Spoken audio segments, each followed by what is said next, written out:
18, Party Y465. I think these are all the parties that presented candidates for presidential election.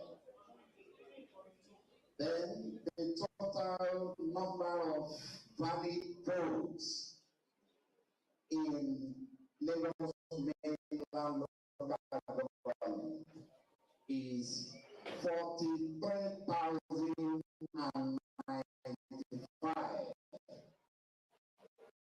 43095.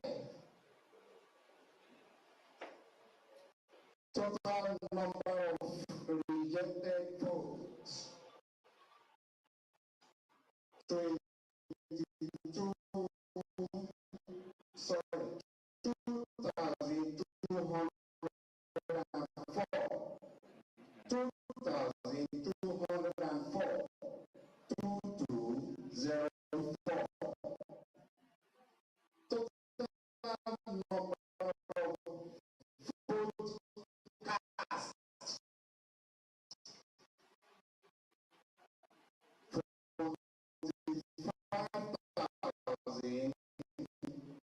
45,204.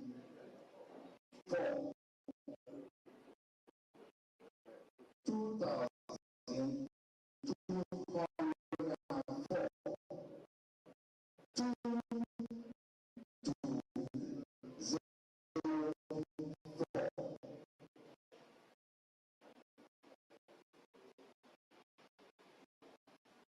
Then total number of votes cast is 45,299.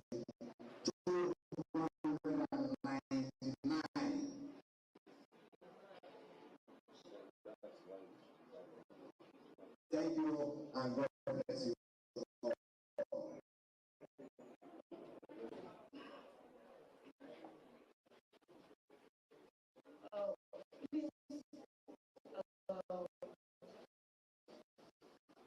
I want to read your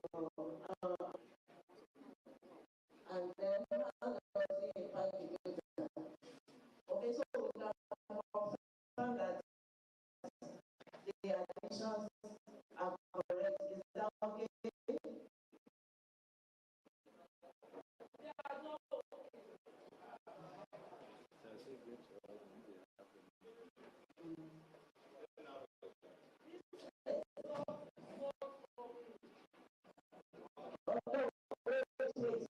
We are talking about addition. The addition is okay. We had 43,140 before we took 20 out. And if you put the 20 back, then our addition comes back correct. We just wanted to test the summation of the entries. There are no questions, there are no comments, and then we can proceed. Please report if there are cancellations.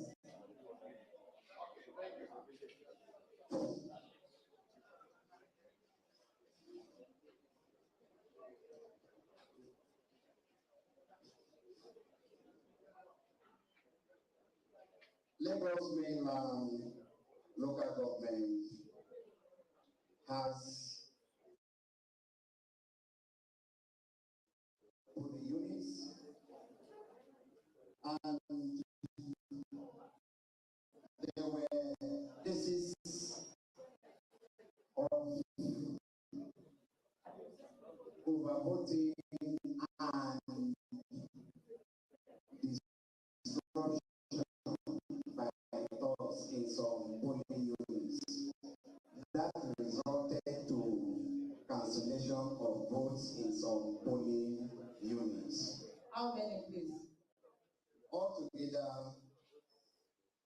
9 polling units. The figures, the uploaded figures are the results from one local government. I think from what I hear, there are at least 19 local government, so quite a bit more to go there. But let's cue from Lagos to here in Abuja and the National Coalition Center, where I can see the INEC chairman speak. What's his name?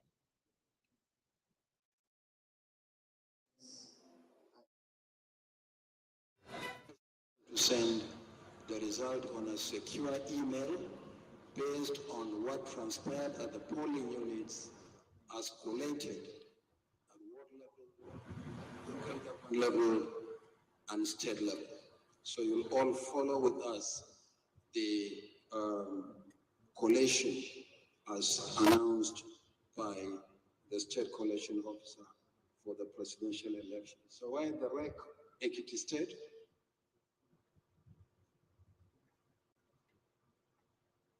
REC Ekiti and the Vice Chancellor, I think, of the Federal University of Health Sciences, Ila Irangun, Osun State. They are not even from the same state. So please come forward, take your seats, introduce yourselves, and formally present the result for Ekiti State.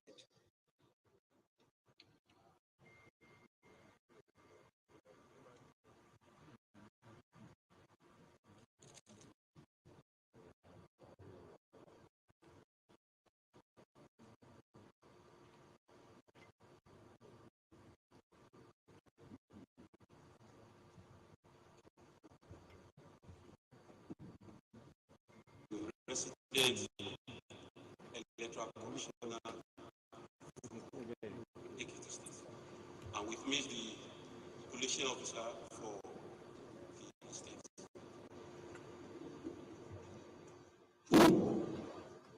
Good evening. I am Professor Akin Olawale Lasisi. I am the Vice Chancellor of the Federal University of Earth Sciences, Ilorin, in Osun State, and I am the Presidential Coalition Officer for Ekiti State.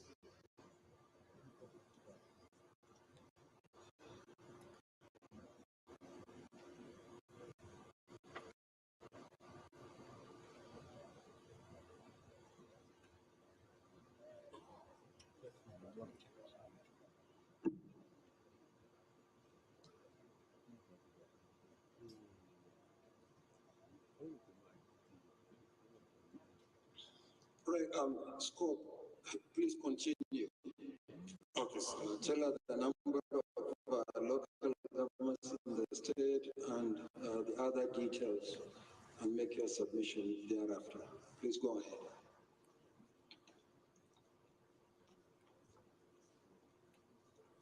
Ekiti State has 16 local accredited voters, 315,058.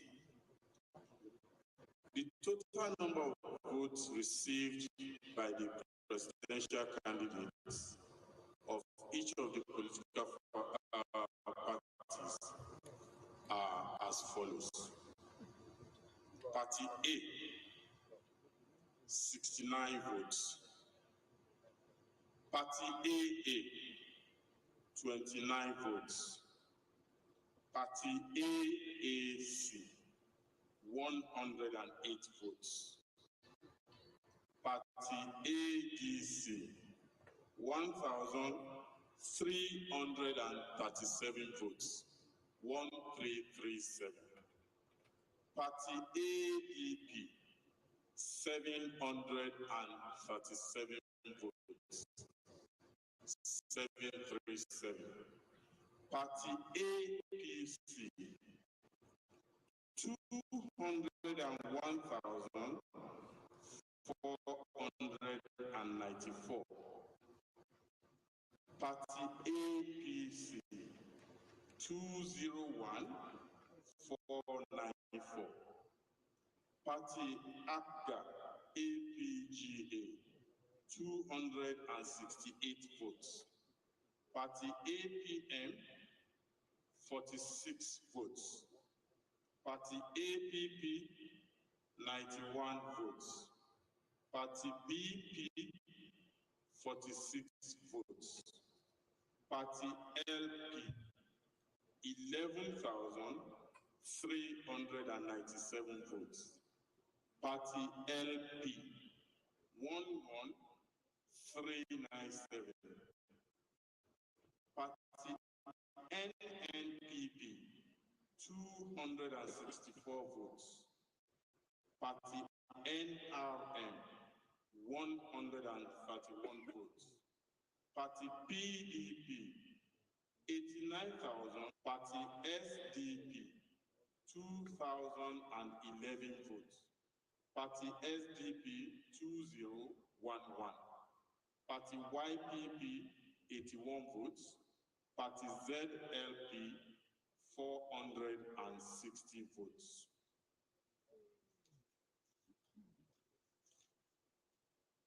Total number of valid votes, 308,171.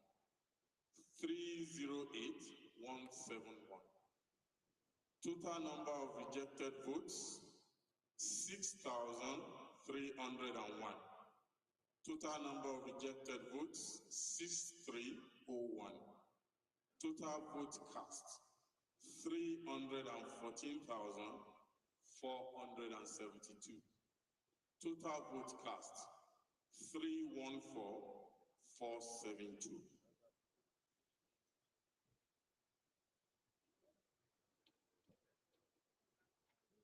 Okay, thank you very much, Cope. Are there places where election did not hold or malpractices? Yes, sir. There are two places where elections where we had cancellation. The total number of registered voters in the polling unit is 1,786. And the areas Ekiti local government, Ward 4, polling unit 7, and Ekiti East local government, Ward 7, polling unit 6. The reasons for the cancellation are bypass of beavers and overvoting. Okay, thank you very much. Have you recorded this on the EC40G? Yes, sir. And you are here with the EC40G? Yes, sir. As well as the EC8D? Yes, sir. Okay. Party agents, any comments, any observations on the presentation? Okay, State Coalition Officer, please present the original results to me. Okay, sorry.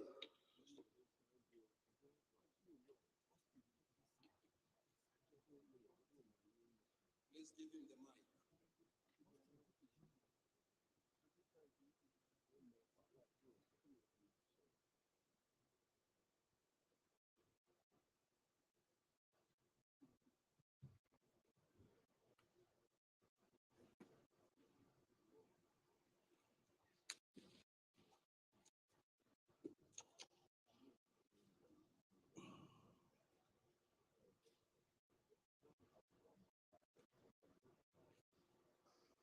Bypassing beavers. Thank you. Okay, State Coalition Officer. Here, as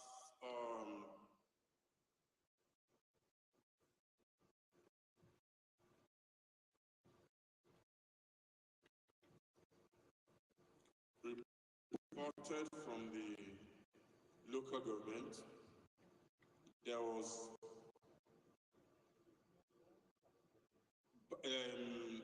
there were certain number of voters that were recorded and they found out that the number recorded for voting was more than what was recorded in the papers, and that was the reason why they reported it as overvoting. Okay, PDP agent, satisfied? Yeah, express your satisfaction using the microphone so that we hear you.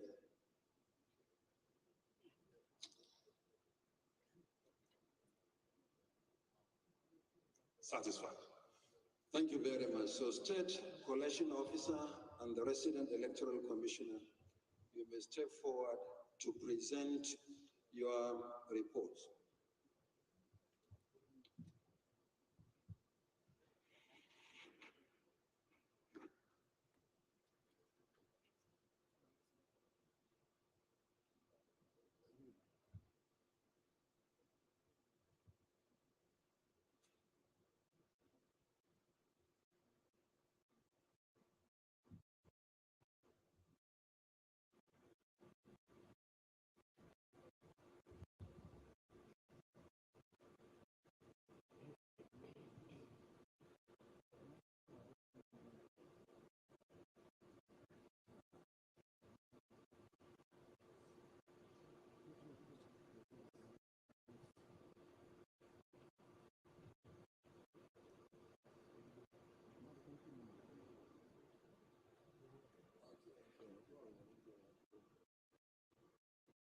May I have the AC40G?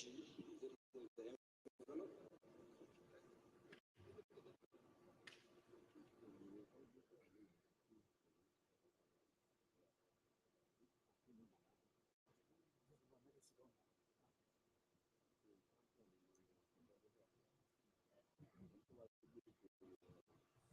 Right, and uh, that's the National Collation Center here in Abuja, putting out the results for Ekiti State in the southwest. And from what we've heard from the officer there, the total accredited number of votes were 315,058. The APC taking 201,494. The PDP taking 86,301. The total votes were 314,472 total votes cast, and I understand a number of places also had cancellations. Okay, let's listen to the INEC chairman because he's speaking.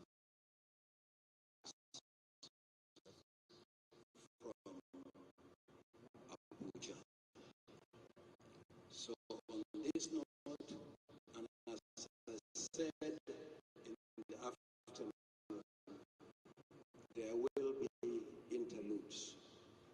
We hereby adjourn and reconvene at 11 in the morning tomorrow. Presidential elections for Nigeria. The returning officer, who's the INEC chairman, Professor Mahmoud Yakubu, speaking there. We've just listened to Ekiti State give the results. However, from that collation center, we understand it's closing for the day. NLB is still here in the studio with us, and of course, we still have Ambassador Keshi as well. Joe Keshi, beg your pardon, Ambassador Joe Keshi, and of course my colleague Charles Anyagoli in the studio. But anyway, what do you make of this? We've had one result from Southwest Nigeria, Ekiti State, announced, and then we are postponing to reconvene tomorrow. What do you make of that situation first before we go into the results? That's a good question. I think it's very, very important for us to look at how we utilize our time. You know, if we are just taking one result, is it worth it to have gone today? Or should we have waited and taken 12 tomorrow? I don't know the logistics around it. There's a good feeling that we have gone to start the beginning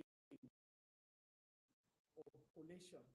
It's a beautiful thing that is starting, but the use of the time. And the INEC chairman is still not telling us anything about those, looking at a stop about those places where voting did not take place. There's no information, no further information. It's just so confusing. It's so confusing at this point. But I mean, in circumstances like this, how do you crunch your numbers? I mean, I presume that as a situation room, you're making, because I noticed you were writing furiously when those results were being released. We heard from one local government in Lagos and obviously the Ekiti state, the whole of it.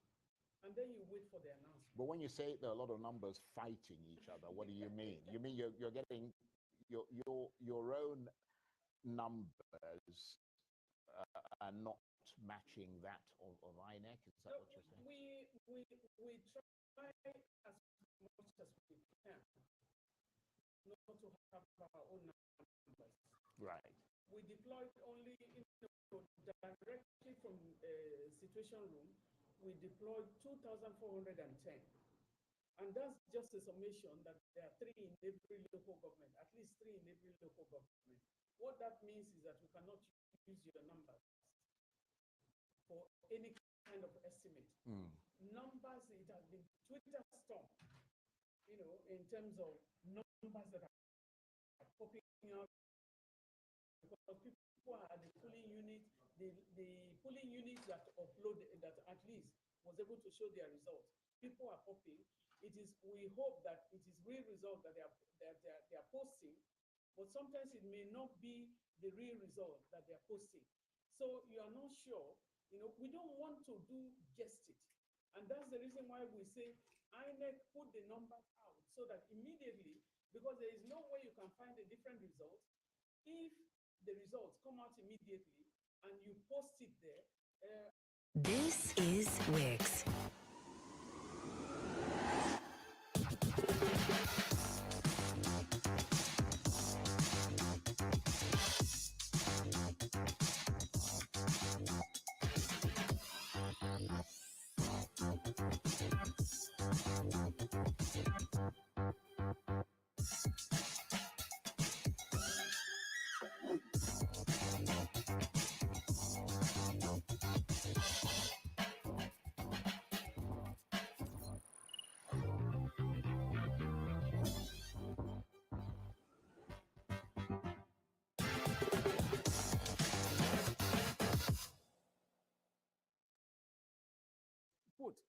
You look at it, 250,000 people came out.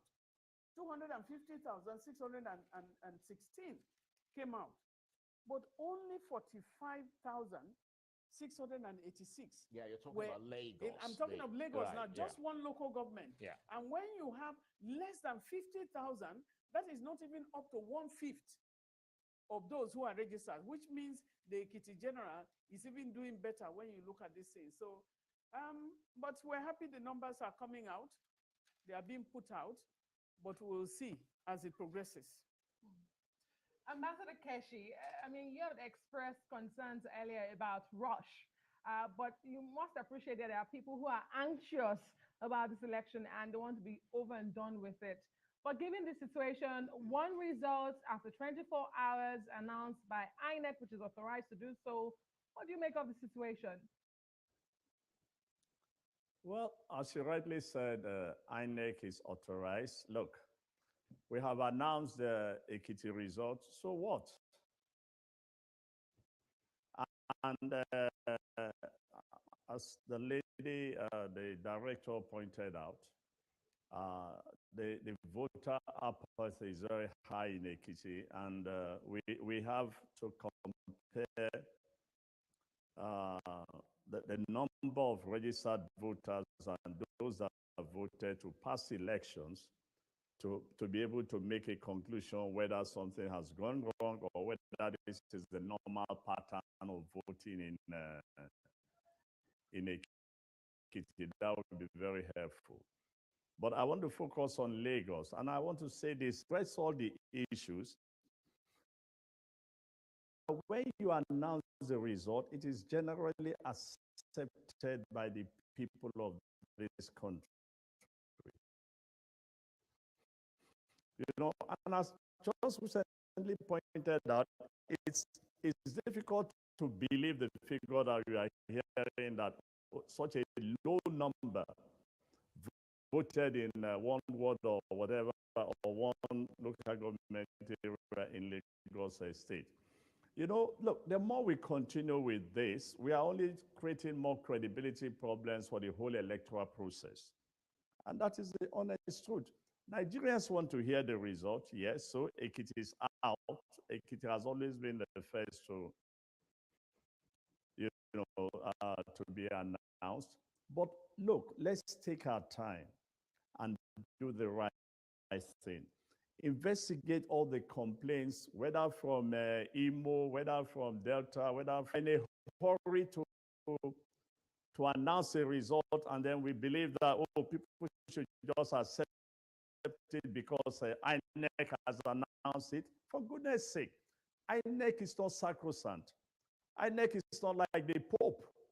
Okay, that is I'm really sorry, Ambassador Keshi. We will come back to you in a moment, but we're going to take you live to the State Collation Center in Lagos, where they've been giving the results, local government by local government. Let's listen in. 647. And you are presenting 84. I can't remember the language.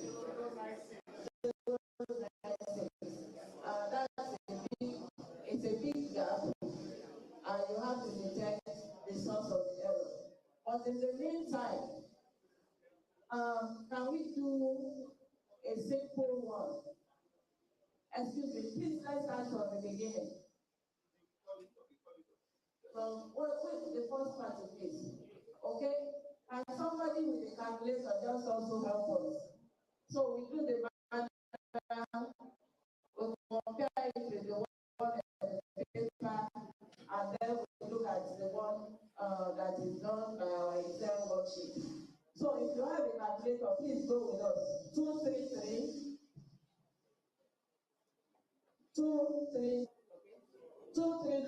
plus 28 plus 124 plus 498 plus 197 plus 50353 plus 152 plus 53 plus 19 plus 109 plus 28951 plus 400 plus 33 plus 4508 plus 17 plus 57 plus 60 plus 855.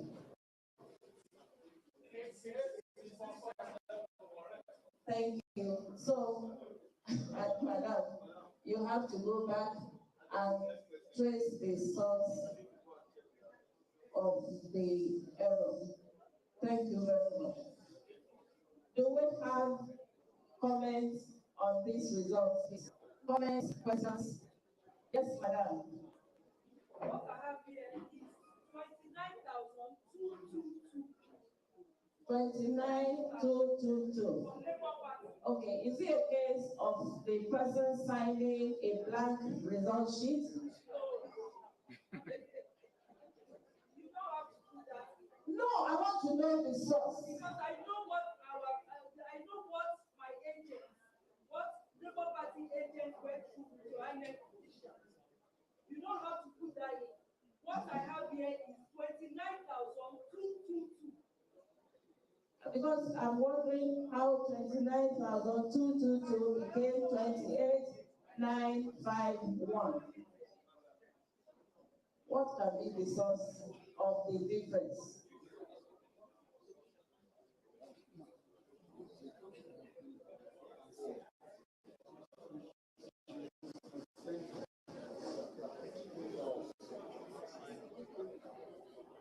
I think what you can do is to present the result as you have it.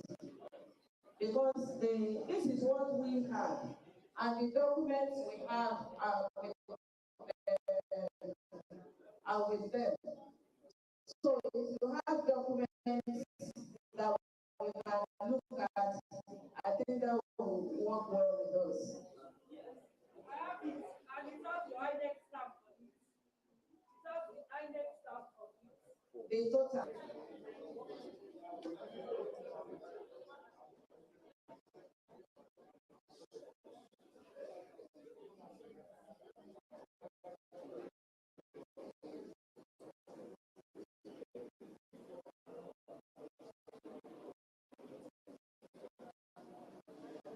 Okay.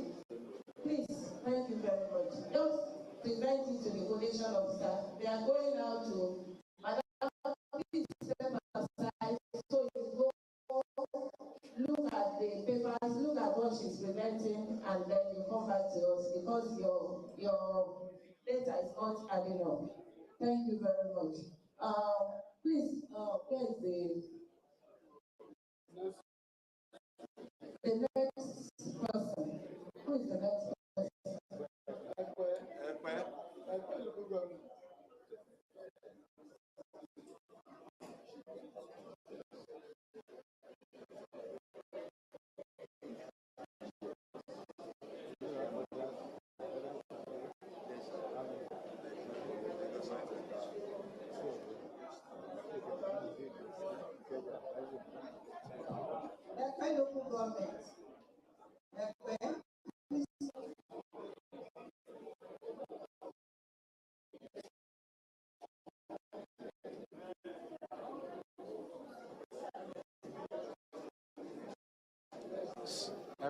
Speak to him. Have you done this? Have you done? Introduce yourself. You are the collation officer. Start. Good afternoon, everyone. Good evening. Oh, good evening, sir. I'm Dr. J.B. Minari, an associate professor from the University of Lagos. I'm presenting for a local government area. My name is Karim Akinwumi, the elected secretary. I said my name is Karim Akinwumi, the elected secretary. Okay, thank you. We have 19. Please, can you hear me? Can you hear me? We have 19 wards in a local government, and we have a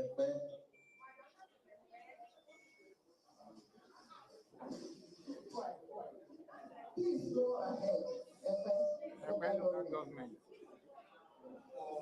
Number of registered voters, we have 160,000 361. 160361 for number of registered voters. Number of accredited voters, we have 30,683. 30683. Now, votes received by political parties. We have A, that is A party. You have not told us valid, sir. The ones that are valid, the ones unvalid, or rejected. Yes. I will say not yet. Party A, 54. Party A, 54. Party AA, 6. Party AA, 06. Party AAC, 18. Party AAC, 18. ADC, 211. ADC, 211. ADP, 58. ADP, 58. APC, 19,867. APC, 19867. ABDA, 34. ABDA, 34. APM, 14. APM, 14. APP, 7. APP, 7. 07. BP, 25. BP, 25. LP, 3,497. LP, 3497. NNDP, 76. NNPP, 76. NRN, 14. NRN, 14, 14. PDP, 5,221. 5,221 is 5221. PDP, 5221. PRP, 6. PRP, 6. SDP, 22. SDP, 22. YPP, 11. YPP, 11. ZLP, ZLP, 81. ZLP, 81. Total valid votes, 29,222. 29,222. Rejected votes, 1,356. Rejected votes, 1356. Total vote cast, 30,578. 30578. Thank you. Thank you very much. your addition tallies with our own. I want to find out, do we have comments, questions on this result? Questions, comments? If there are none, please, can we have the... Okay, translations. Do you have translations? We have issue of beavers are not functioning properly in some places, and they resorted to manual voting, and that happens in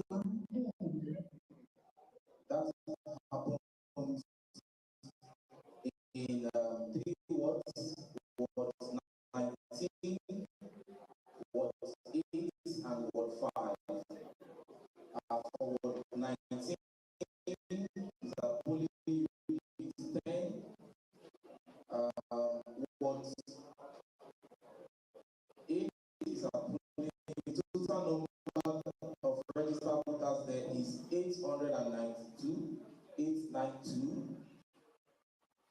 For Ward. No, we need the total. The total for the three wards. 1,533.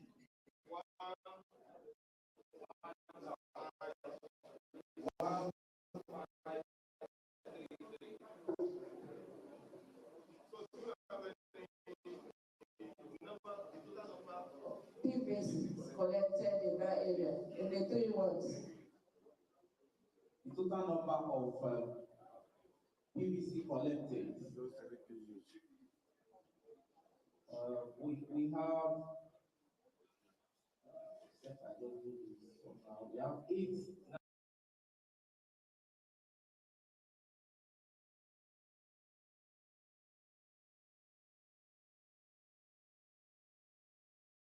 Live footage from Lagos Collation Center.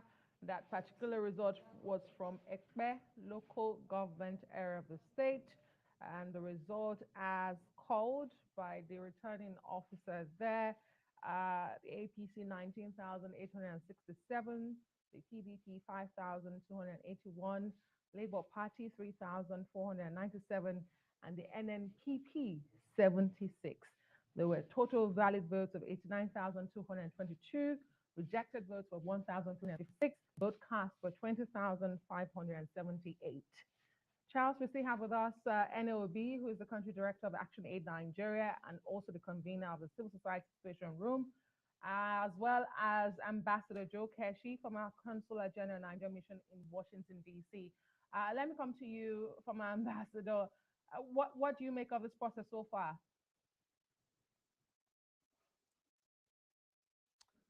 Well, I've just been having some fun with myself here, alone in this your studio. What kind of fun? Charles and Adesua, I'm sure you guys have seen election results being announced all over the world. If this is a way of saying that we are very efficient, then this is so inefficient in the management of the whole process. I'm sure you've seen how the British announced their results. I'm sure you've seen how the Americans announced their results. You don't have this near charade that we are witnessing and so on. But that's probably what makes us uniquely Nigerian. That's the way we want to run our affairs and so on. But it's not efficient. It's not, Look, I make the point I made earlier on again. We want to see this result, but we want to be sure that they are credible. Yes, maybe for Ekpe and a few other places, but why the rush? Look at the time. Tomorrow morning we can start, and hopefully they can clear all the situations that people have been raising and all the complaints. And once that is done, they can go ahead and announce all the results. There's practically no reason to rush this thing. Let me repeat myself again. And what we are saying here is the most inefficient way of doing, announcing an election result. And I'll make one of the mantras I've always said I even used to tell my kids when they were relatively young, if you do not know what to do, for goodness sake, watch television.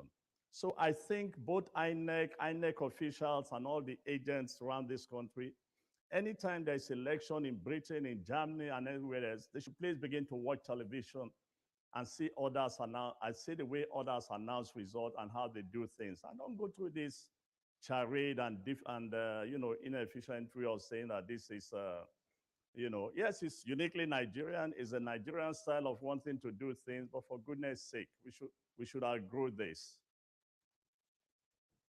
Thank you very much indeed, Ambassador Keshi. I mean, I expect that beyond the fact that they're not just talking about it being Nigeria, there's also the sense that the INEC is under tremendous pressure to start releasing numbers, and presumably by tomorrow, when they come back at 11 a.m., there'll be a lot more rather than just one result to put out. But let me come to you, NAOB, for a final word there. Is it plausible to suggest that counting, or because counting started at different times for different polling units, because quite a lot of them, as you know, opened late, or some of them were put off and so on? I mean, is that makes it more likely that the release of the results simply won't be uniform, and that means there'll be a delay for a state to collate all its results? Of course, one thing will lead to another, because the process of collation, you take it to the ward level. For example, when you go from the PU, you go to the ward level, and then you go to the local government level before you now collate at the state level. And if they don't do all those collations, they cannot come to the national level. It again depends on the issue of logistics that we're talking about. If you have a charade and a cascaded down to late, casting of votes and all of that, it will delay in terms of the processes. But I think it would be interesting to see where you have polling units that have not voted or that were canceled, so many cancellations, and see how INEC manages that. But to keep the results coming, if you know you have concluded your result, your polling unit. And the good thing is that people are there. The social media has taught us something. Sometimes people will say it carries fake news, but it carries real news too. People are watching. If you are from a particular local government, particular PU, they should be able to publish the result. And that is why we ask about the publications, because when you publish it, you are able to see down to the polling unit level what they are delivering, and citizens will be able to challenge the result. If it's their result, they will claim it, or if it's not, that's the way it goes. But let them keep the results coming. That's what we have.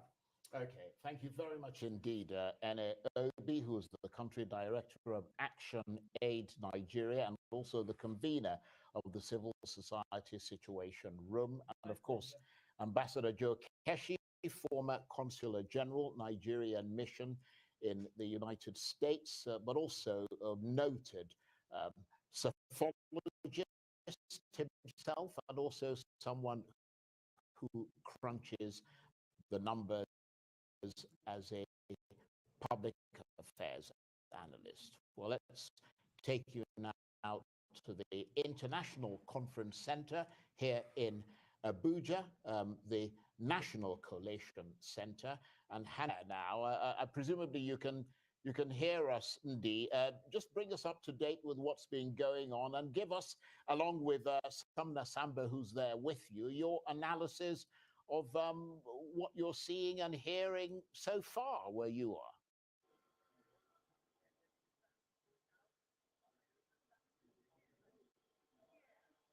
All right, good, Charles. What we're seeing and hearing is that only one result so far has come in, and that result came in from Ekiti State, the scope, that is the state collation officer for the presidential election, and the person of Olawale Lasisi reeled out the results. I'll just reel them out, then I'll bring the political editor, Sumna Sambo, to discuss these results, as well as the total votes cast and the number of people who registered. We have APC scoring 201, 494, LP 11,397. We have the NMPP scoring just 264, and then the PDP scoring 89,500.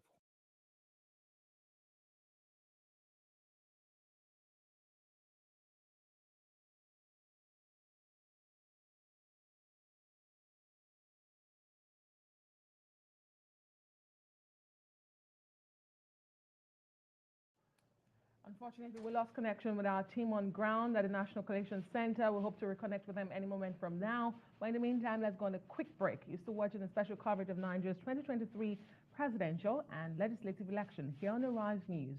We'll be right back.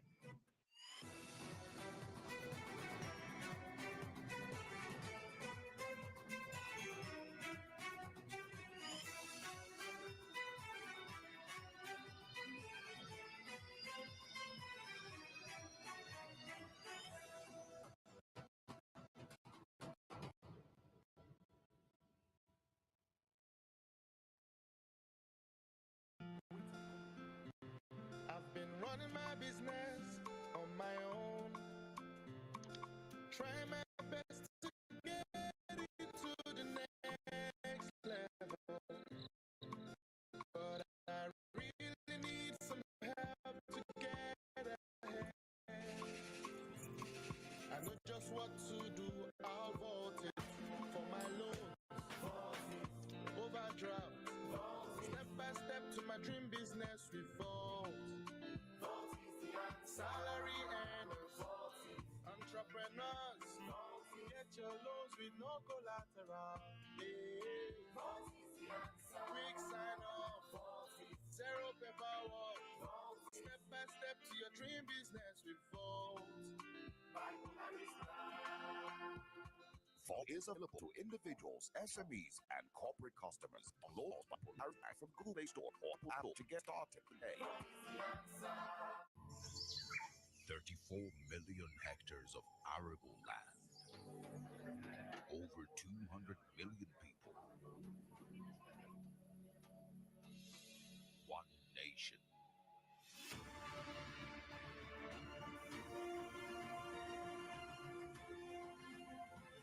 Home to Africa's fertilizer company.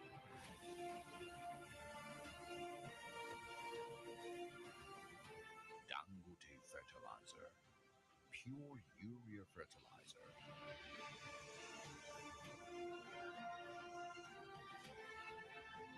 With one single-minded passion to feed Nigeria. Every bag is a potential, an aspiration to turn this green nation into the biggest food basket of Africa. Dangote Fertilizer. This our landlord and his wife sabi fight for Africa, sha. Chai. No mind the man. With that in nose like our Market Square Junction. Una don't start this now gossiping again, Abi. Okay, una met the Akamata Community Square. They sell their votes to politicians for cool 5K. Una sit down here, the mumu una self. It's alright. Omo, make we self go collect our own cash. Collect waiting. God forbid. So you want sell the next 4 years of your life for 5K, Abi? Well done. You sabi say this 5K now 4 naira per day for the next 4 years. Make una get sense now. Haba. Na nonsense una dey talk. Make month end reach, make una no pay me my rent. Na that time una go see fire. Make una no dey listen to people like this landlord. Election no be business. Na your civic duty to your country to help elect the correct leaders them. We go fit create better life for us and no go get future for our children.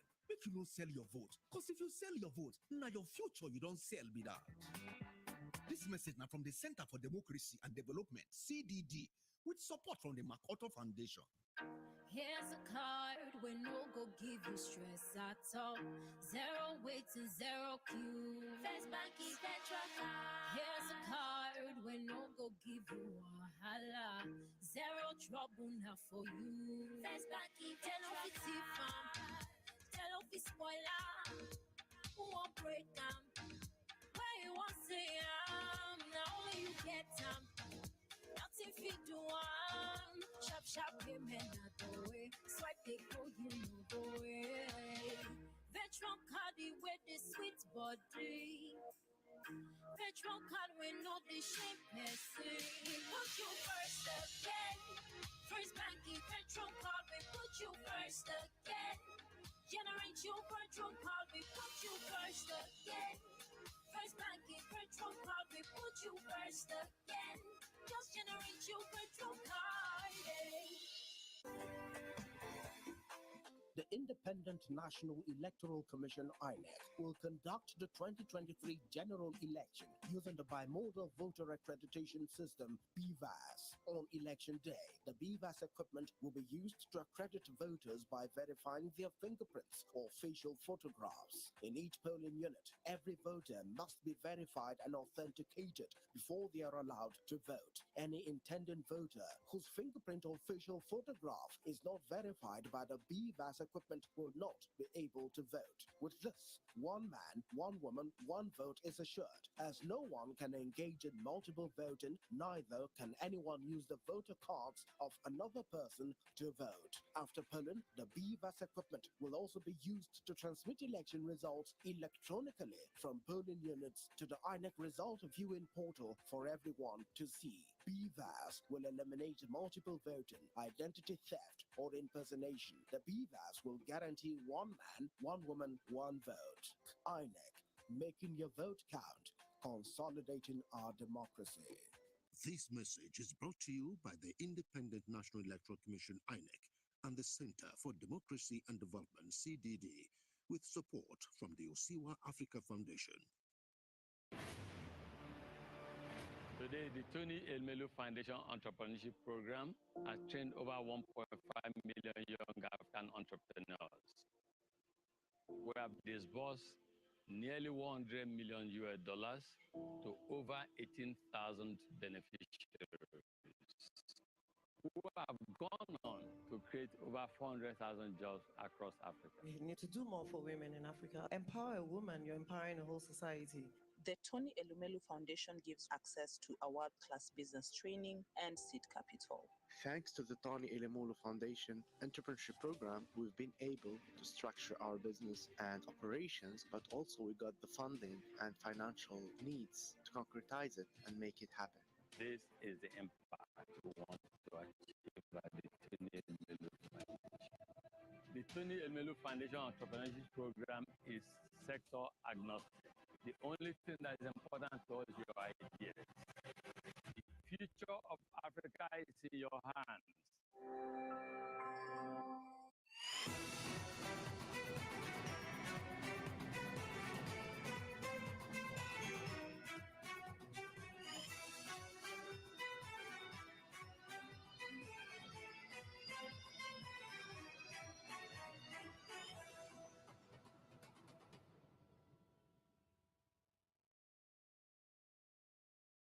You're watching special coverage of Nigeria's 2023 presidential and legislative elections here on Arise News. All day today, Nigerians have been gathering at polling stations in some parts of the country where they were unable to cast their votes in Saturday's election because of technical problems. Here in Abuja, counting and collation are continuing at the National Collation Center, with first results from that hotly contested election expected, well, some of it already coming in, some of it expected tomorrow and over the next few days. The election is a race between the four front runners who are trying to succeed President Muhammadu Buhari. Indeed.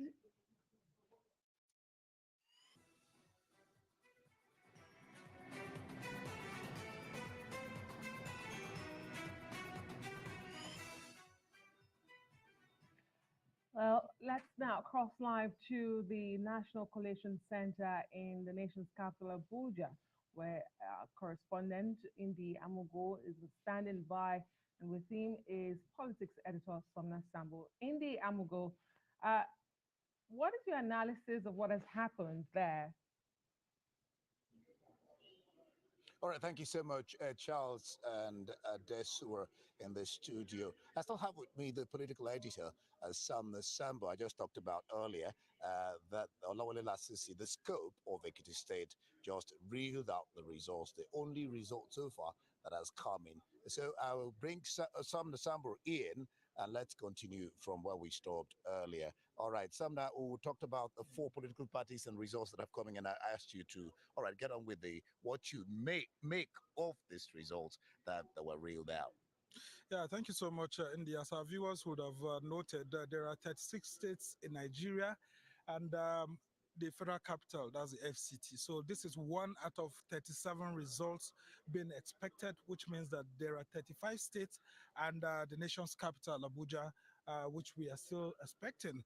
And of course, from this, we have seen that the APC has taken the first lead in these results with having 201,494, and then the Labour Party having 11,397, and the NMPP 264, with the PDP having 89,554 actually coming second in this. And of course, during the question and answer session, the chief returning officer for this particular election, the presidential election, who happens to be the INEC national chairman, asked the agent of the political parties if indeed there was any objection as to what has happened. One of the party agents of the PDP, Senator Dino Melaye, stood up and he actually raised an observation as to some polling units that were cancelled, some results that were cancelled because of what the state collation officer had said, that some of those results were cancelled because of a bypass of the beavers and then overvoting, which led to cancellation in some areas. And of course, he wanted to find out what exactly it meant, what exactly the scope actually meant by the bypass of the beavers, and he was given an explanation. And of course, as a result of that, we saw that this party agent said he was okay with the explanation, and of course the INEC national chairman then had to ask him, to put all of this together. Now, what this has shown us is that some of the states with the smaller populations are the ones that will have their results coming first. I mean, having covered previous elections, it's usually like Bayelsa State that comes first because of the size of the population, and then of course you can see Ekiti here. We expect some of those states that don't have population beyond 1 million to 2 million to start coming up very quickly. Hopefully by tomorrow, when we resume here at 11 a.m., we should have some states, especially like Oshun and others, that have had the elections, a little bit concluded very fast. Now, what does this mean for these results that have been released? What it means is that Nigerians should continue to be patient with the electoral body and not go ahead to release unverified results. This is the only result that can be officially proclaimed and analyzed, and then of course it is only that which is announced by the state collation officer for the presidential election and then handed over to the returning officer that can be certified as the official result. So in Nigeria right now, we only have one official result for the presidential election, and it happens to come from Ekiti State. Thank you so much. I'll bring in a judiciary editor now, Toby Shoni. Come in, Tony. From what we heard, the total number of votes cast, the number of total votes cast, we had something like 314,000. Just give me a moment there. 314,472 total votes cast as against 900 and something that registered. What do you make of it? It's looking like 1/3 of the people who registered to cast their votes in Ekiti came out to cast their ballot indeed. Yeah, thank you, Indy. I think it's not enough to conclude because we find people queuing up, lining up to vote to conclude that the voter turnout is high. Sometimes we are mistaken by that appearance. It is when we compare the number of registered voters, the number of accredited voters, and the number of people who actually voted that we will know whether the turnout is high or not. I think that's not good enough given the enthusiasm we saw at the beginning of this election. So more people could actually have gone out to vote and the result could have been higher. What do you make of the performance of the parties? Yeah, I think I mean, we have NMPP scoring 264, PDP. It is the stronghold of APC, so I'm not surprised that they did very well. And the PDP, I mean, remember their former governor Ayodele Fayose and co. PDP used to have strength in Ekiti, but of recent, it appeared that internal wranglings has affected the performance of the party. But still, the PDP was able to make 25% of the vote cast. It's only Labour that I think didn't get the 25% of the vote. Yeah. We can now comfortably say that for Ekiti State, APC has won that state. Obviously, I mean that's correct. Ekiti is now in the kitty of APC. Well, we see how far they will go with other states. All right, so we see how far, that's the last word of Toby Shobi, how APC and the other parties indeed will go. We will watch and see what gives by 11 tomorrow when the coalition starts again with what the returning officer and the pressing of the INEC chairman, Mahmoud Yakubu, said. We'll take it up from there. So from me, live at the ICC, the Coalition Center for the presidential election, back to you in the studio, Charles and Adeswa. Indeed, thank you ever so much. Indeed, Amugo is, of course, Arise anchor and correspondent, and he was talking to Arise political editor Sumner Sambo there, as well as Arise judiciary editor Toby Shoni, and all of them at that National Coalition Center in Abuja. And we're obviously continuing to look very closely at this presidential election, the results starting to trickle out, as Ndi was mentioning there, and to further crunch the overall picture that's emerging, let's speak to a new set of analysts now. With us in the studio, Baba Yusuf, who is a strategist, policy analyst, and former MD and CEO of Nigerian aviation handling company NACO, their free trade zone. And also we have in our overflow studio, Dr. Constance Ikoku, who is a journalist and Arise News analyst. Thank you very much indeed to both of you for joining us. Let me come to you first, Dr. Baba Yusuf. What picture are you getting? What's emerging for you overall between yesterday and today about how this whole process has gone? Because it seems to be a fairly mixed picture. Yes, it is, Charles. And mixed picture reflecting mixed feelings. Generally, if you notice the tempo of the citizenry, especially towards this evening, is mixed reactions, especially because of the failure of the technology that was a critical success factor for this election. Operational failures here and there by INEC, which is beginning to cast some kind of concern, with regards to the process itself. The initial excitement based on the high expectations, given all the provisions in the new Electoral Act, was what made people to look forward to an election that will be very smooth, and based on that to be considered largely free, fair, and credible. Of course, it's early days yet, because based on what we are seeing today, we have over 170,000 polling units. So far from what we have gathered, less than 41,000 polling units results have been churned out. Of course, it's a work in progress, but that reflects less than 30% of the total polling units outcome. So, but then it's also, we can consider this what we call initial indicators of days to come. We should be looking forward for outcomes in the next 48 hours. The slowness of the process is giving concern because it will begin to cast aspersion to the credibility of the process. One of my concerns why I'm at it is the silence on the critical issues by INEC, which I believe, is something that they should come out to talk about. The failure of the BIOVAS the inability to upload results as at when due, which has raised critical issues. We hear some political parties raising these concerns. I think information dissemination is very critical at this point. I look forward to things getting better as we proceed.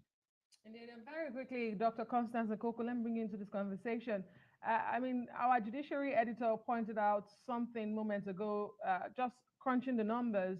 Is it too early to talk about the level of voter participation in this election going by the Ekiti state results that we have at the moment, when you have the accredited, the registered, those who picked up their PVCs, and final voting numbers? Well, it's not too early because, well, depending on the state you're talking about, we have seen that in Ekiti, they say the turnout was very low, but I don't think it's the same across the country. In Abuja, for instance, in Delta State, in Warri, there in Delta State, in Bayelsa State, in Lagos, and so many other states, there is massive turnout of people. And what I want to add is that in this election, Nigerians are the heroes. Can you hear me? Clearly. Okay. In this election, Nigerians are the heroes because of what they have been passing through just to cast their vote. So, for instance, I have heard reports from people that went very early yesterday morning and did not come back till 4 a.m. today. Why? Because the election did not start on time, and they insisted, they were patient, they were calm, and insisted that they must cast their vote. So it went into the night. People had to go and get generators from their house to power the place. Some people had to bring torches. Some people had to drive there and put on their lights for INEC officials, and encourage them to continue. And everybody was working together as a team just so that they will cast their vote. And then you had people that insisted that the votes must be uploaded to INEC website before they leave. Some were able to do that. A lot were not able to do that. But you can see the resolve of Nigerians that they must cast their vote. So the question then is, why must it be painful for people to go and vote? It should be a fairly simple process to come out, go there, the officers show up on time, and then you do what you need to do and leave the place. So I think this present administration has gifted an enthusiasm to Nigerians that it is important that they cast their vote and they exercise the civic duties in the country. Well, thank you very much indeed, Constance. And Baba Yusuf, of course, still with us in the studio here. I mean, in spite of all the disruptions, though, and some of the problems in polling units opening later and all the rest of them, I mean, would you say that many people are still confident that the process will be free and fair? Baba Yusuf? Okay. Well, the more the delay, the less the confidence, to be honest. Already, tempers are flaring. Doubts have started creeping in because the guidelines of the electoral process have already, there are indications that there are, breaches or disruptions to that effect. And that is what has creeped in the concerns, the doubts. And to that extent, if there are more delays, definitely it will cast aspersion as to the credibility of the process. Yeah, but let me just move you further on that, because I'm wondering who or what you blame for all these problems. Because, for example, you've got the beavers, and the technology system. Is it the machines and the technology, or is it the human element? Well, I will start with what I said earlier, that INEC has not been communicating fully to us what the issues are. They are the ones driving this process. But from experience and from what we can see, I would say is a function of both the human factor and the technology factor. Why so? Because it is the human factor that will drive or deliver the technology factor. We don't know what is happening, whether it is a back office issue or whether actually it's not even a technology issue, but a human factor issue, and the lack of communication from INEC is what is creating this, concern. And we just, like I said, hope that there will be clarity of information from INEC to that effect. But obviously, there's the beginning. There's a lot of confidence building. We had mock exercises, and we were told that there will be no issues. Of course, issues can come up. It's part of what can happen during a major project implementation like this. But what will be critical is for dissemination of information to be on time and to be real time. And Dr. Ikoku, the transparency of the polls is being questioned in many quarters, especially with this delay that we're getting. But what does that mean for the acceptability of the results? I mean, that's really terrible because when you speak to a lot of people, they would assess this exercise as really shambolic, especially in relation to the performance of INEC. Why would officers that are supposed to come to the poll by 9 a.m. show up at 12 noon or 2 p.m.? So after this election, INEC needs to do an assessment in-house. So the first question is it that the officers did not receive the materials and therefore they did not get there on time? Or they had the materials and did not have the vehicles to move them to the different polling units? So when you look across some of the states that this is happening, it looks like it is deliberate. When this failure is common across states, it gives room for people to speculate, to make conjectures that it looks like someone is trying to sabotage the electoral process, as someone is trying to stop people from voting. Remember a few weeks ago, we were doing an analysis about how if there is low voter turnout, it will affect some candidates. If there's high voter turnout, it would be to the advantage of other candidates. So in an election where you no longer need to snatch ballot boxes, the only thing you need to do is to begin to suppress people and prevent them from voting. That's a crisis. That's a big question for INEC to answer. So it is also interesting that when the INEC chairman, Professor Mahmoud Yakubu, addressed a press conference this afternoon, he didn't even mention anything about all these challenges that we have experienced in all the states. He just said the collation center will be opened by 6 p.m. and the results will be uploaded and they're going to talk about that. He made no mention of this. I think for so many people, this is very disappointing. And of course, it speaks to whether the election will be seen as credible by a large portion of Nigerians. That's a good point that you make, and very credible analysis there. But let me stay with you, Dr. Constance Ikoku, because, I mean, whatever happens, the challenges you talked about, the postponements, the delays, and so on, the most important thing is for everybody to get the chance to vote. Do you know from your investigations and assessments whether everyone has now had a chance to vote, apart from places that were postponed till March, or is it still, again, another mixed picture? It is still a mixed picture. Some have voted, some still have not voted, including in those places where the elections were postponed up until Sunday. And even on Sunday, you could see that they still did not show up on time. So not everybody has voted as at this time. And again, I say, in the afternoon, the INEC chairman did not say anything about this. So there are people that are asking, what is actually going on? How can we have been conducting elections for so many years, from 1999 up to now? We had 4 years to prepare for the 2023 elections, and this is what we get. People are coming out to vote, and a lot of them cannot vote. What is the meaning of that? How does this affect democracy? How does this affect the trust of people in their government? So again, politicians, you would see, what do they want? Do they want a real democracy, or they want a process that suits their whims and caprices, where there will be room to manipulate elections and results? So it's really a mixed bag. And I think a lot of people are not happy with what is going on in this 2020 election, with all the interest, with all the engagement, with all the enthusiasm that people have had to come out and vote. It is very disappointing to them.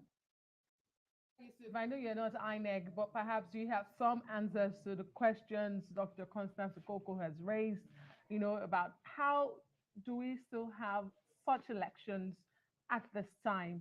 And we've talked about the resilience of Nigerians. Dr. Koko started by saying Nigerians are the true heroes of this election. How do we sustain that? No, we are talking about moving forward, isn't it? Yes. Which is As we wait. ironic, As we wait. Yes, as we wait, which is ironic because year on year or cycle on cycle, we see these situations, we talk about how to improve, and then sadly or unfortunately, we're back again to the same situation, which means no learning points were taken, no improvements were made, except for the narratives and the rhetorics. I think the electoral reform that took place, prelude to this election was a good step. And moving forward, critical steps need to be taken, in the next dispensation to ensure that maybe, to my mind, and I strongly feel so, we should start deconstructing INEC. I think the responsibility or scope of work for INEC maybe is a bit difficult on one side from an operational perspective. From a strategic perspective, I think the vehicle called INEC has too many levers to pull on, which makes it difficult for it to implement an election maybe the way and manner we want it to be. And what am I saying? INEC manages the political parties, INEC regulates, and INEC executes elections. And I feel that these are major, if you like, components of an electoral process that require focal points, to drive them. One may argue that the superstructure called INEC will have divisions or segments that will drive it. But like you said earlier, 23 years we've been trying it and we've not been getting, what we will call a fantastic election. So I think in line with best practices, in line with what should be, because if INEC is regulating and at the same time managing the political parties and driving elections, we may also go back and look at that within the legislative framework to see if we can deconstruct with a view to having a leaner, more efficient, organization that would deliver elections in a way and manner that we expect it to be. That is one. Secondly, over the years, briefly, okay, over the years, there have not been consequences for failure of delivery of successful elections. And I think that is why it has become so transactional over time. Okay, well, we're not chasing you away yet, so don't go anywhere. We appreciate your analysis, Baba Yusuf, and of course, Dr. Constance Ikoku, who is a RISE news analyst, and she is in our off-site studio. Sometimes it can be a lonely place to be, but we're thinking about you, so no need to worry. And we're looking at pictures there of the Collation Center in Kano State. Imminently, they are going to start putting out the results from that state, and we will, of course, take you there live. But earlier, we heard from our correspondent, who is in Kano State, saying that some ad hoc staff of INEC in Kano were saying that they've been working for 3 days, but no allowances, no transport or feeding money had been paid. And some of them saying they had to carry ballot boxes and beavers equipment and walk to their polling units at considerable risk to the security of those election materials. I mean, I'm sure we'll get an update from our correspondent later on what the situation is now. But Dr. Constance Ikoku, what are your thoughts on that? Well, it is dispiriting because it shows again, it's a reflection of the level of inefficiency that we are dealing with in this country. So the INEC chairman and his team have something, they have to answer to this. If people have to work during an election and they have not been paid, it's inexcusable. And I could imagine that the amount that we're talking about is not much, actually. It's not as if they're asking for maybe $200 a day. I'm sure it's not up to that. So this money that they are being owed is probably something that could be easily be paid. And there is a budget for everything that INEC has set up for the elections. We have heard that billions of naira were budgeted for the elections. So how are they being used? Are they being used efficiently? Are people paid as when due? It speaks into the general Nigerian problem. When you decide next time after this election to appoint someone as INEC chairman, Can we look at integrity? Can we look at credibility? Can we look at not just inviting or appointing people that are professors? Look at the logistics problem that INEC has faced during these 2 days. Logistics only. Are there people that can run a company? I mean, I think in Nigeria, when it comes to government work, we do not look at it as a business. So we tend to give the job to anyone. Can we begin to look at the Nigerian enterprise as a business? When you have a company and you're not making profit and your CEO is not making profit for the company, you fire them. You fire them, you don't wait, for people to keep complaining about them, of course. So can we begin to treat this country as something that is serious? When you have a job to do and you have been given the tools to do the job, except of course you're not given. But if you have the tools to do the job and you fail to carry out the job responsibly, you should be fired. So we would wait for INEC to have some to say about what they are experiencing in Kano. I think it's very discouraging for people who have decided to serve their fatherland during elections, a very important election for that matter. Dr. Koko, but let me bring you back to Baba Yusuf, and I want you to just expatiate on the point you made earlier about sort of decongesting INEC, or unpacking INEC as an agency, because you seem to think they're overburdened with the responsibility that they have. We do recall that there's an Electoral Offenses Commission bill in the National Assembly at the moment, so perhaps that will help. But one wonders again why that bill is still in the National Assembly, given the importance of it. But my question to you really is, at a time when the country is struggling with resources, and we talk about, too many government agencies and little results, you are then saying we should expand INEC further for more agencies to be created. How does that really make sense? Thank you very much for that question. You see, it's not about the number of the organizations that is the issue, so that we don't throw the baby with the bathwater. If it takes 10 naira to run INEC, first of all, you look at the entire structure and relate it with the strategic and operational objectives. You can still deconstruct INEC and possibly, one, still run it within the framework of 1 naira, albeit you are now going to share those resources to those 3 entities to have a leaner, more functional, result-oriented organizations or organization. Or secondly, you may actually run it cheaper. When you have an obnoxious superstructure, especially in public service, it creates room for wastage, it creates rooms for opaqueness and bottlenecks and repetitism that actually may cost you more than when you deconstruct. So deconstruction should be constructive. I'm a student of constructive disruption. And in this case, you can deconstruct INEC if that will be the end game. The first thing to do is to evaluate the performance of INEC vis-a-vis its mandate. 2, to look if there are some conflicts, like I talked about regulatory function, operational function, party management function. Are there conflicts there that actually impact negatively on the output of INEC during such a critical time, in fairness to the organization? If so, what do we do? If we are not deconstructing INEC, if it is a function of competence and capacity vis-a-vis areas of expertise, like Dr. Constance was saying the other time, then we look at it within the framework of the higher process. But we know that at that level of a chairmanship of INEC is a strategic position. Down the road, how is it done presently and how should it be improved? And I believe, having been observing this for the past 23 years with the recurring issues, of course, there's also one recurring decimal which is not only applicable to INEC, but is a Nigerian corporate cultural issue, public or private. This nag, like I said yesterday, to wait until the wee hour to do things.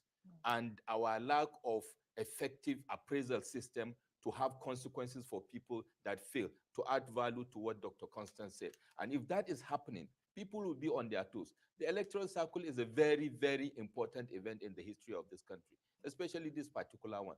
And where we have such slippages, after all the cash backing and all the enablement has been provided to INEC, to say the least, is unacceptable. And that is the reason why we should look at it. Now, talking about the election offenses tribunal. That's a completely different kettle of fish. I think it has to do with the offenses committed during the electoral cycle. But then again, what is important is to say, how is INEC able to deliver free, fair, and credible election? The issue of offenses of elections is a different kettle of fish.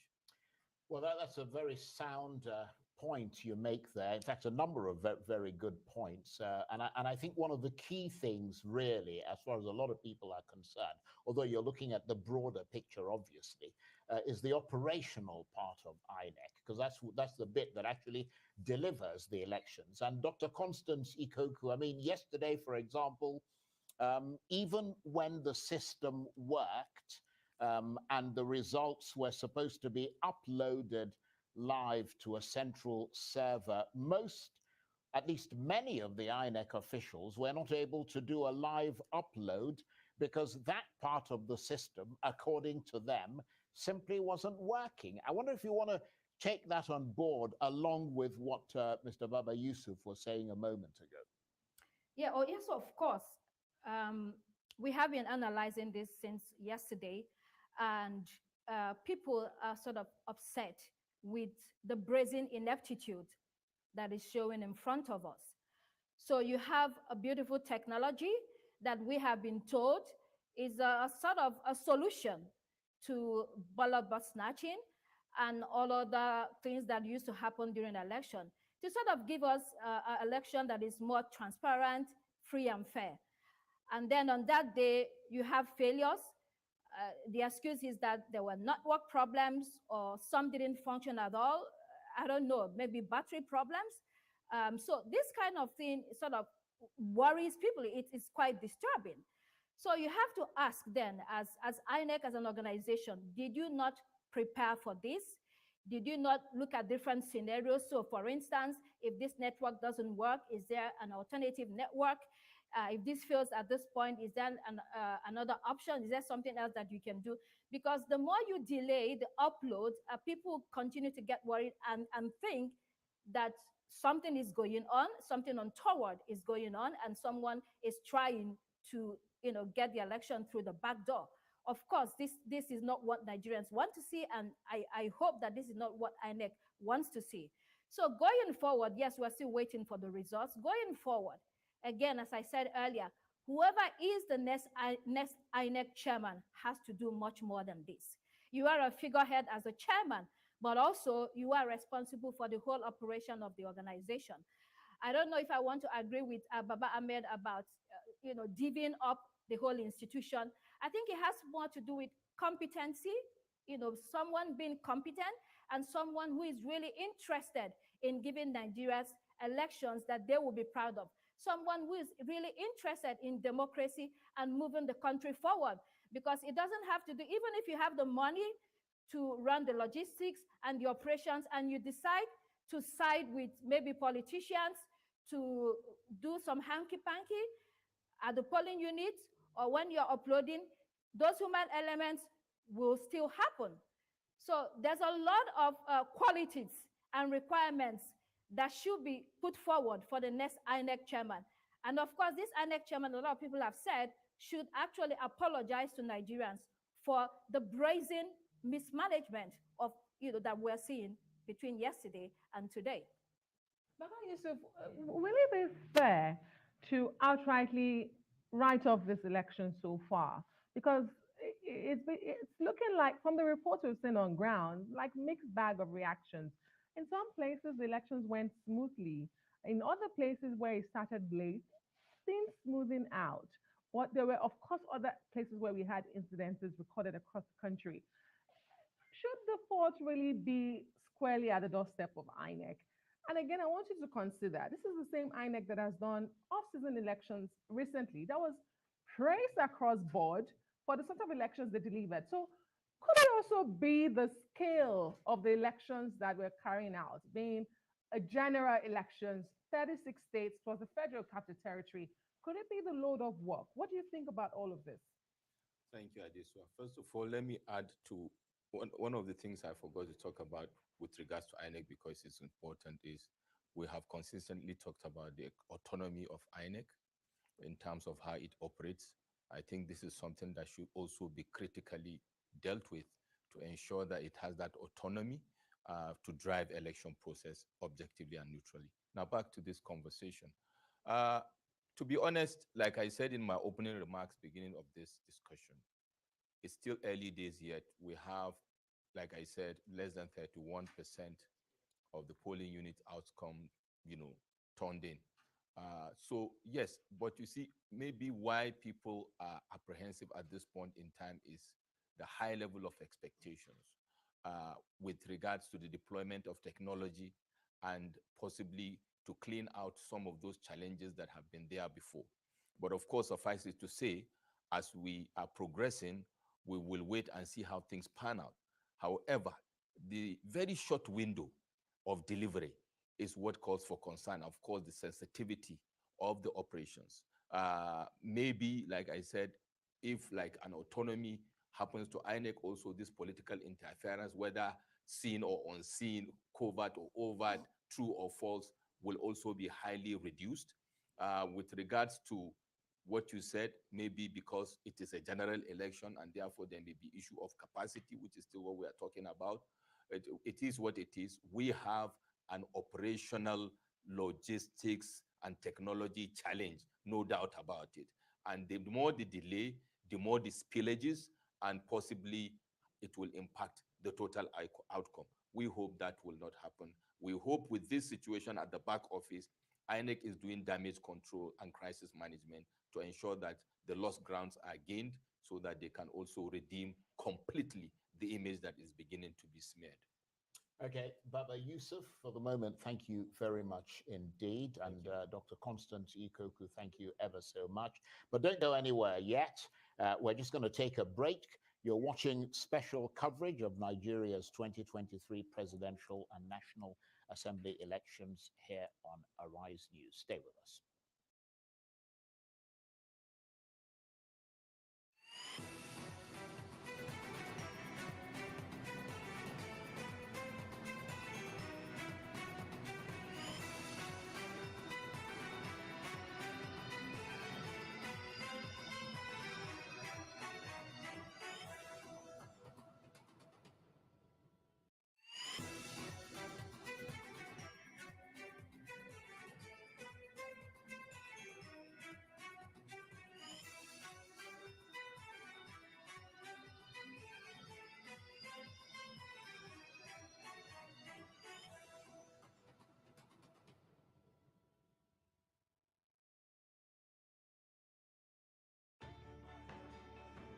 As you adjust to the new realities for operating your business and engaging with your customers, let us help you transform your business into a digital powerhouse capable of adapting and taking advantage of today's opportunities.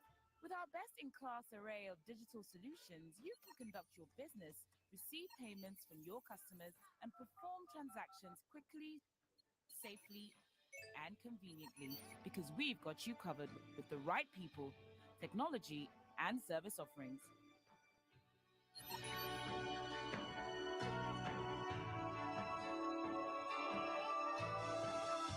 Contact us today and let us take your business to its zenith.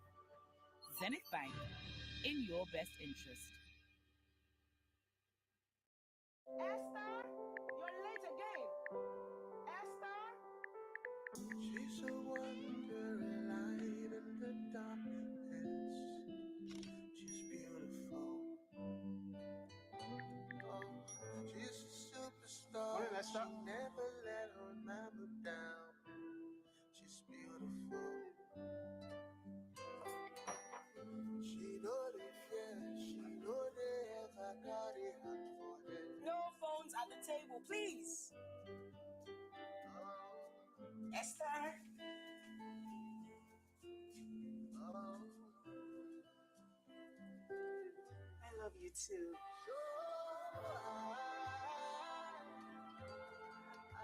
Got everything? Don't forget I'll pick your phone.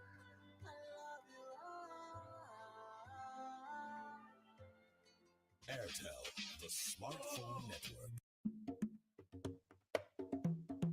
What is really happening in Akamata market? It seems these people don't want the election to hold. I hope you're broadcasting to the world must hear. No. Is that how you people share sensitive news like that without verifying it? If I may ask, which news platform published the news? Jojo sent it though. Jojo? Is that not the same Jojo that posted a fake election result the last time that almost caused a riot? You know they forget something. No. In this election season and after, one must be very careful. Or do you want to set the country on fire? Haba. Fake news is a threat to a free and fair election and to peace and security. So, before you share any news, check to be sure the source is credible. Check if there are supporting credible sources. Read beyond the headlines. Check the author. Check the date. Check your biases. Ask an expert or send to a fact-checking organization for confirmation. Say no to fake news. This message is brought to you by the Center for Democracy and Development, CDD, with support from the UK government. Every day, life presents hopes, dreams, and challenges. Challenges that can become successes with a little help. Because a little help can empower you to go from despair to celebration. A little help can keep you going until the race is won.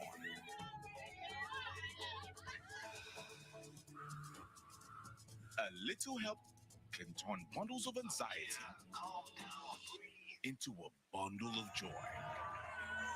And with Glow Data, you get much more than just a little help. You get the biggest data deals in town to make every day glow with small wins and big wins. Dial *777# to select your Glow Data plan.